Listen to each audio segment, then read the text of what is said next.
So what we're going to be working on today is hands. I did this in the shop the other night, probably 20-30 minutes of carve time. The simplest thing you can do is to look at your own hand. Use that as your model. That's what I always do when I carve them. Really, there's not a whole lot more explaining to do than that. You will see that as I start out the hand, what I'm trying to do is establish this shape and this shape of the fingers. It's an arc. It's not flat, right? These fingers stick out more than these two. The thumb comes about halfway to the main knuckles, right? Comes about halfway to the fingers, which is the main knuckles. There's an arc there. The thumb is the point of that. The thumb knuckle is in line with these guys pretty much, and then you have one more down here that goes with the muscle and goes with the bump on the side under the pinky. I'll probably point all that out more as I do this. For hands, there's no specific shape other than the triangle, right? You do see a lot of triangle shapes in hands, and if you see it's like a fan shape. It's fanned out. Everything radiates from here. So that's generally where we're going, and it doesn't all have to be like this to be a hand. It can be in. You see here, I kind of have already knocked in there with just this. I kind of have where the thumb could go, right? Or, you know, if I wanted to get real tricky, it could be the pinky, but I think I'm going to use this for the thumb since I have that one done. I'm going to go the other direction to see how well I do, and the fingers are probably going to go about here somewhere, right? So the pinky, middle and index finger, or middle and ring finger, and then index finger. So it's pretty simple. You only have 4 of these and 1 of these, and you're working in between all that. And all hands have the number 7 in the middle of them. Just remember that, right? That crease. I always use that number 7 crease. You can see it here, even though it's not hard outline, right? It's not really defined in there, but you can still see it. The back of this curves nicely down for the wrist. It's already there. That's why I chose this log. Okay, so this video may seem familiar to some of you who have seen the the original stock video that had point of view footage and secondary footage of me carving a hand out of a funny shaped piece of wood. Well, this is 100% POV footage. I did want to make a video of just the POV, and here it is. Thank you for watching. Right here, see the tip of the finger, and it's starting to make that shape down to the thumb. Thumb's in here somewhere. Right? We're kind of...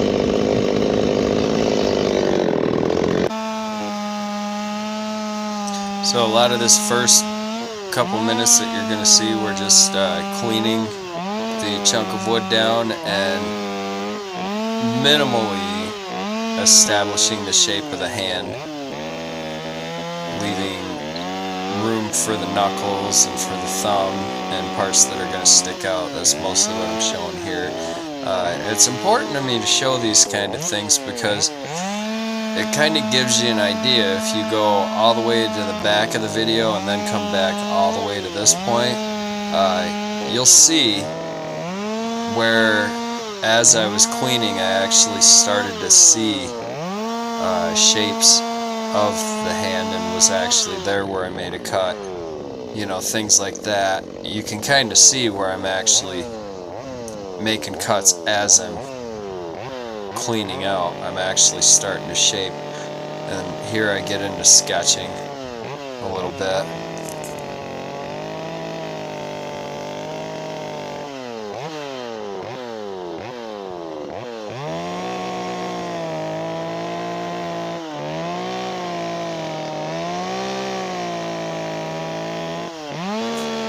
This is the slow part, and I'm actually showing you guys when making decisions on things like this, because this is all freeform. I'm just kind of looking at my hand and using that as my model and kind of making my mind up and my decisions as I go through. You'll see how things change as we progress. And I'm just going in real light with the saw, just making sketch marks with the saw, kind of like if I were sketching with a pen or pencil, same thing. There's no real rhyme or reason to it. It's just generally figuring out range and placement of the different parts of what I'm trying to carve until it all looks right.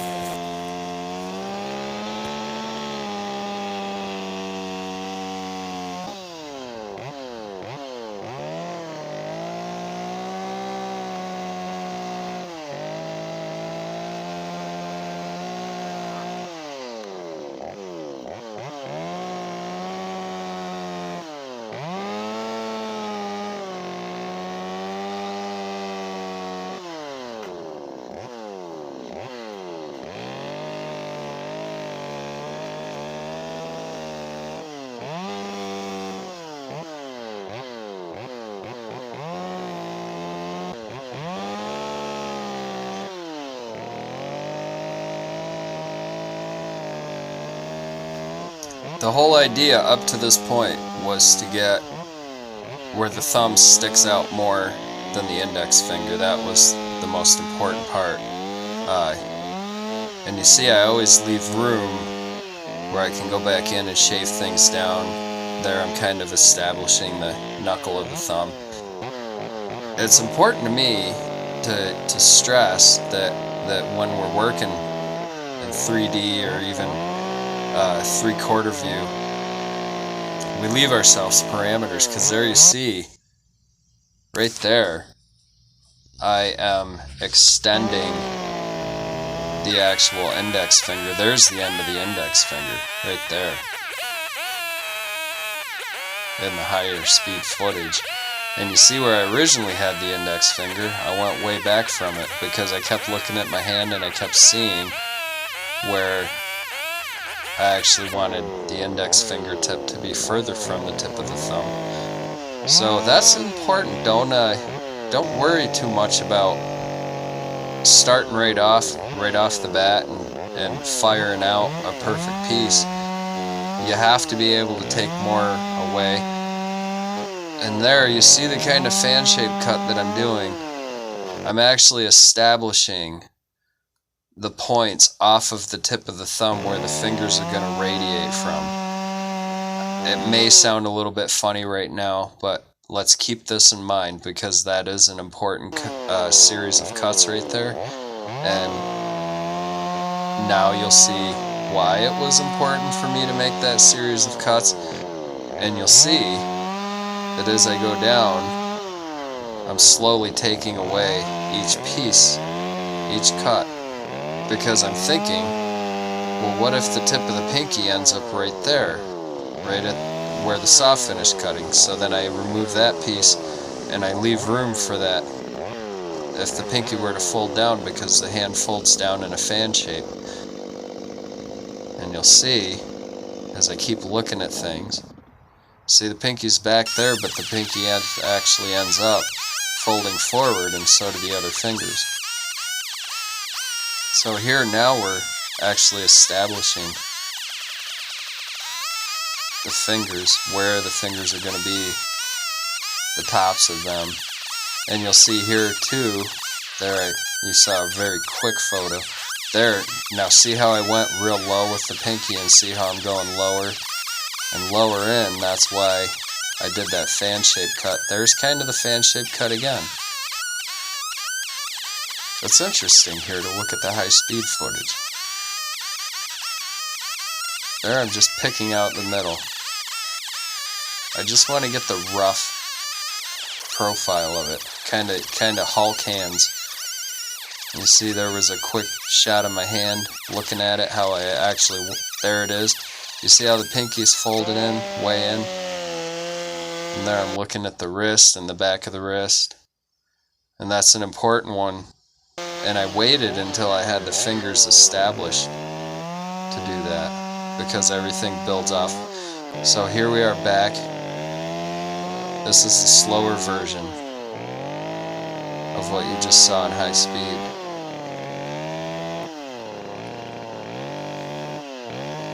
And I hope that helped you guys to see that fan cut. If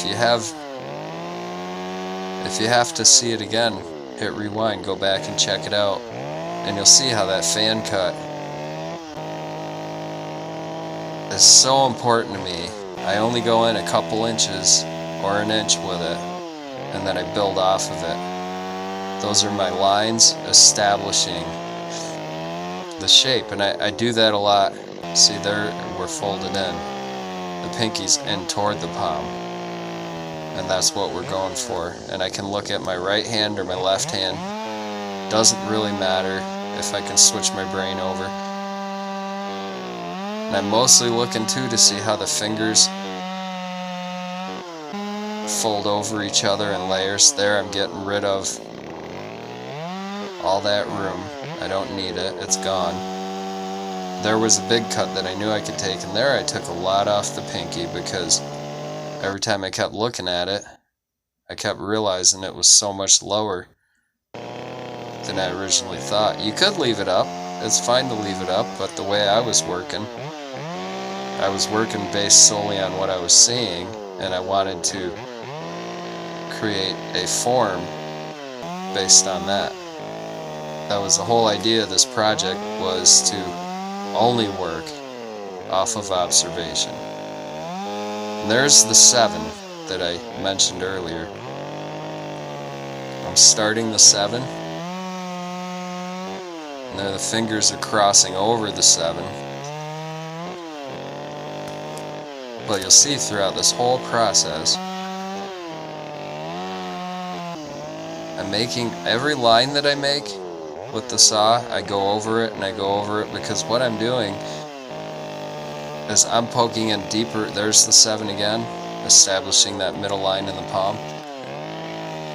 And I'm poking in deeper each time, and I'm actually seeing with my mind's eye what I'm trying to establish with the end of the cut via the tip of the saw, which I can't really see, it's in the wood, but I'm trying to go in a little bit deeper each time. And there I'm cleaning out under the fingers, and all those little lines that I cut were actually the lines for the palm of the hand. You can see the number 7 start to appear more and more, and it was already in there as I cut all those little sketchy lines. I like to work from the base as if I'm sketching. I guess that's the main idea of this video. There I'm going along the edge of the thumb, and here I left myself plenty of meat on the fingers to clean off the tops, actually get them to the right shape. Now, unfortunately, in this video, I did not get very good footage of the final piece, but there is the original video that you can go back. There's very good footage on that full instructional video of the final piece. This is just mostly so you guys could see the cuts and I could talk about the cuts while I was working, because I didn't narrate a whole lot in the other video. You see there's that number 7, and here we're starting to lose camera. This was when I was in between getting my GoPro set up. I was having a lot of trouble with the GoPro, so I was just going to phones for cameras. The GoPros are set up so you can actually use them where if I put it on my head, I can look on my phone and I can see exactly what I'm seeing on the GoPro. Me not being very technical, there you're really seeing the fingers starting to come into play. I kind of like the comic book look of things, kind of where you see the original shapes. But yeah, with the GoPro, I'm not super technical. It took me years of figuring out all this firmware and everything, so that I could actually use the GoPro as a good tool and put it on my head and then see it on my phone. Took me a while to get caught up to that. So here with these helmet cameras, this is just a phone camera with a mount taped to the top of my earphones, and it starts to slip, and everything that I'm doing starts to slip up to the top of the screen, which is kind of a bummer, but you can still see some CODs, so I did not end the video here, and it was one of those things where I couldn't tell it was happening, and when I get working, I don't stop and check the cameras all the time. It takes forever, but you can really see the shape of the hand appearing. This was a fun and exciting project, and I did want to show you guys the onboard camera footage from what I was seeing at that time, because I think it's really cool. It's another phase, another part of the video making process. There I'm making the outline under the palm, to the wrist. That's a very important line to me. You can see it there right next to the saw where I made it.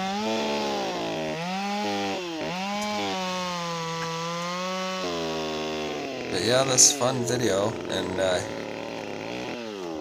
hope you guys really get something out of this one. I don't normally do the narratives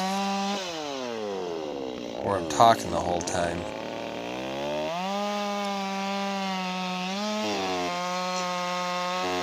So this was a little bit of a different move for me trying this one. And again, if you want more clear instructions, you can go to the other hand carving videos that I have and see the same hand, but from a different angle. I'm not even sure what other hand videos I have. I think I have 2 or 3 out there. I may only have one other. I've done so many hand carvings, and I can't remember at this point whether I've made other videos of them or not. You're just gonna have to check the channel and see what's out there. But you see, my whole goal here was to show how I get that open space in between the thumb and the fingertips and get up under the fingers. Then gradually just work on shaping that hand. And it's not an imagination thing going on here. This is pure observation, which to me personally is some of the best carvings I've ever done. It's my favorite way to carve. I like carving bones and skulls. I like carving human figures, and what I like most about it is looking at a picture or a model and copying that. You see that hand carving in the background I did? Oh, and there I threw the chain. That's gonna happen. You see here we're getting more dynamic with the hand. We're about at the end of this whole process.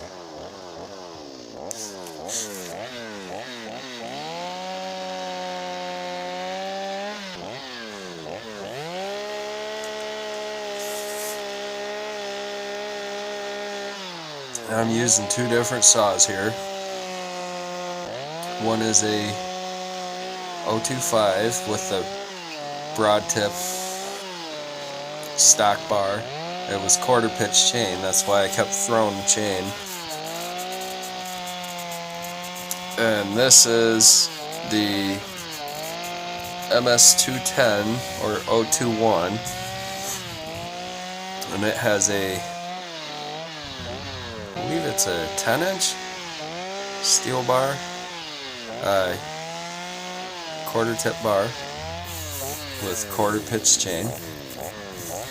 050 quarter pitch, not the real skinny, thin stuff. I've used that real skinny, thin stuff. I like it, but I still like the fatter.